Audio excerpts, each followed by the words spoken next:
The Higgs boson. You may have heard of it, but what is it? And what would the world be like if there were no Higgs boson? Well, then there'd be no world.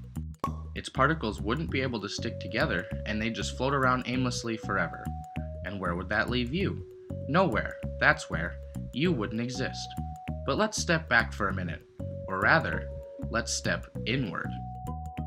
All objects in the world consist of matter, and all matter is made up of atoms. Remember that atoms themselves are made up of protons, neutrons, and electrons, and those particles are made of even smaller subatomic particles, such as quarks. Scientists have created the standard model of particle physics to describe these subatomic particles and how they interact with each other. The standard model is able to be applied to many things, including electricity, magnetism, and radioactivity. But the standard model had a hole in it. Scientists were unable to fully explain how these subatomic particles gained mass. This is where the Higgs field comes in. It is a field of energy that exists throughout all of space, and it is composed of Higgs bosons, which are elementary particles. All subatomic particles pass through and interact with the Higgs field. Some of these particles, like photons, whiz through and barely interact with it, resulting in very small mass.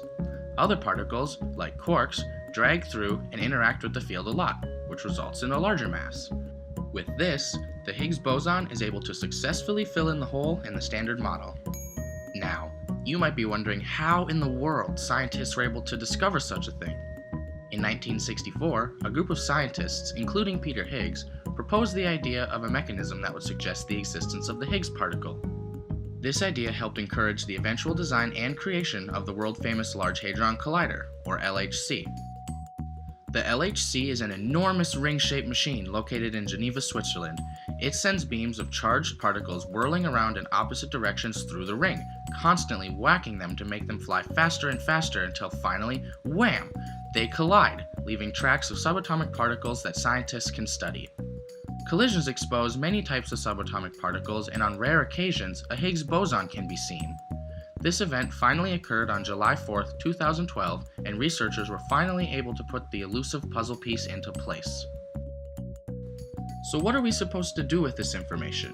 What can the Higgs boson do for us? And what kinds of things will it bring in the future?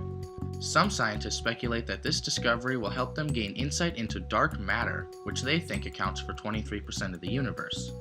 Other scientists say that the discovery will allow us to produce new particles that could have practical uses.